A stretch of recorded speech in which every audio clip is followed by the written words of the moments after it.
Hello guys. तो हमने पिछले एपिसोड में देखा हनपेन ने चालाकी से अपने अंकल्स को गुनाह कबूल करने पर मजबूर कर दिया था, पर किसी ने उनके खाने में जहर डालकर उनको मार दिया था। अब आगे एपिसोड की शुरुआत में हम किंग को देखते हैं। वो कहते हैं, मेरे भाई ऐसे मरे।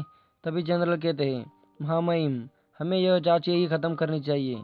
तो किंग पूछते हैं, ऐसा क्यों जनरल?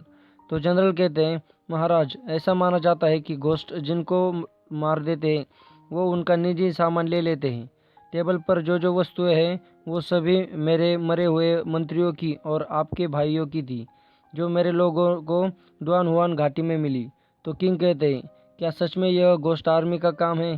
तभी जनरल कहते हैं, मुझे लगता है कि अगर किंग इस मामले को सुलझाने की कोशिश करेंगे तो उनके भी जान को खतरा हो सकता है। यह सुनकर किंग भी हैरान हो जाते हैं।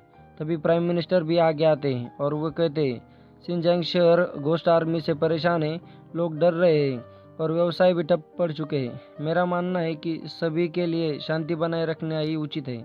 तो किंग कहते हैं, ऐसा नहीं है कि मैं भूतों से डरता हूँ, पर यह लोगों की पीड़ा है और स्थिति है जो मुझे चिंतित करती है। तभी जनरल आगे आते और कहते, महाराज, मुझे लगता है कि हमें उनके कब्र पर एक स्मारक समारोह करना चाहिए, जिससे घोस्ट आर्मी हमसे खुश हो और कोई भी परेशानी ना करे। तो किंग कहते हैं, ठीक है प्राइम मिनिस्टर, आप भी फिलहाल मामला शांत कीजिए और जनरल, आप जल्द से जल्द स्मारक का काम शुरू कर दीजिए, और अगर इससे मामला शांत हुआ तो मैं निश्चित रूप से तुम्हें एक बड़ा इनाम दूंगा। इसके बाद सब झुक जाते हैं और हमारा सीन शिफ्ट होता है।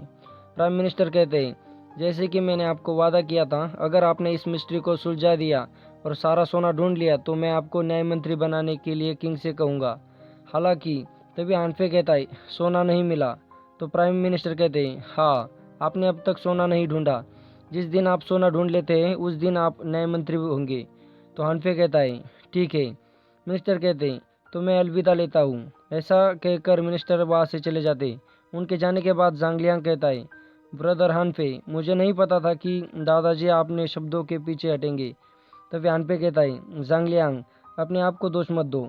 इसके बाद हमारा सीन शिफ्ट होता है और हमें पर्पल ऑर्चिड हाउस दिखाया जाता है। वेजुआंग और मिस जुनू बैठे हुए होते हैं। तभी हानफे वहाँ आता है और बैठ जाता है। तो वेजुआंग कहता है, आप तो खुद को साबित करना चाहते थे, पर लगता है कि आप हार मान गए। तो हानफे कहता है, ना सिर्फ मैं जीता हूँ बल्कि 2 बार जीता हूँ। अगर मेरे अंकल का केस बंद नहीं होता तो जनरल ने इससे ज़रूर ही अपना फ़ायदा करा होता। और दूसरी बात ये कि जांगलियांग मुझसे इतना प्रभावित हो गया है कि वो मेरी हर बात मानेगा। तो वेजुआंग कहता है, क्या आप यह कहना चाहते हो कि आपने जानबूझकर घोस्ट आर्मी वाला केस बंद करने दिया? तो हानफे कहता है, जब उन्हें लगेगा कि वो जीत गए तो वो अपनी सुरक्षा कम करेंगे, तभी सबसे अच्छा मौका होगा पलटवार करने का। हालांकि मैं न्याय मंत्री नहीं बन सका, पर मुझे उससे भी 10 गुना मूल्यवान वस्तु मिली है, और वो है जांगलियांग। अब वो मुझ पर विश्वास करता है, इसलिए मेरी जीत दुगनी है। तभी मिस जिनू कहती है, क्या इसका मतलब यह है कि आपको पता है कि खजाना कहाँ पे है? हनफे कहता है, हाँ, यह कुछ ऐसा ही है, पर मुझे आपको शुक्रिया कहना होगा। तो मिस जुनू कहती है, मुझे? मैंने क्या किया?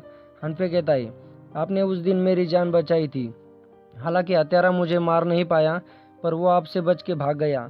और शिनजांग में बहुत ही कम लोग हैं जो मिस जुनू के शिकार से बचने की क्षमता रखते हैं।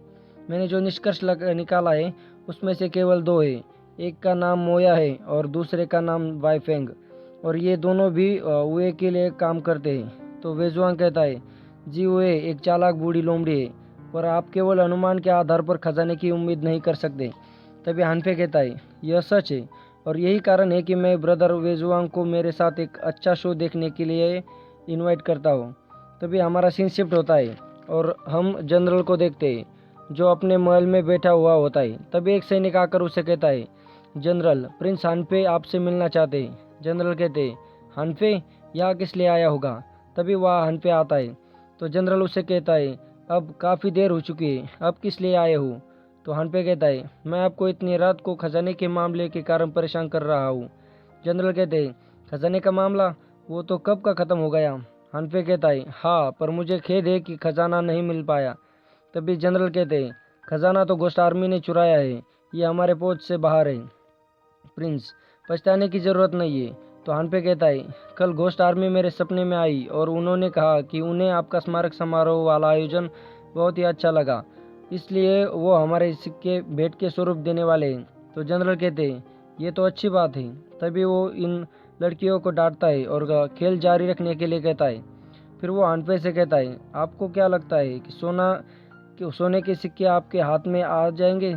उन्हें हासिल करने के लिए ताकत चाहिए। तो हानफे कहता है उन लड़कियों के पास जाकर उन्हें कहता है आप कितने सरल तरीके से खेल रही है, उसमें से हारने वाले को कोई भी दंड नहीं है, यह तो बेकार है। अगर आपकी जगह मैं होता तो मैं इससे बेहतर खेल खेलता या इससे 100 गुना दिलचस्प खेल खेलता। इसकी बात सुनकर जनरल कहते इससे अच्छा खेल फिर हमें भी बताओ। तो हानफे बताता है 100 सोने के सिक्के बांटने के लिए लड़ने की ज़रूरत नहीं है। आपको तीनों को नंबर निकालने होंगे। जिसका नंबर पहला आएगा उसके पास 100 सिक्के होंगे।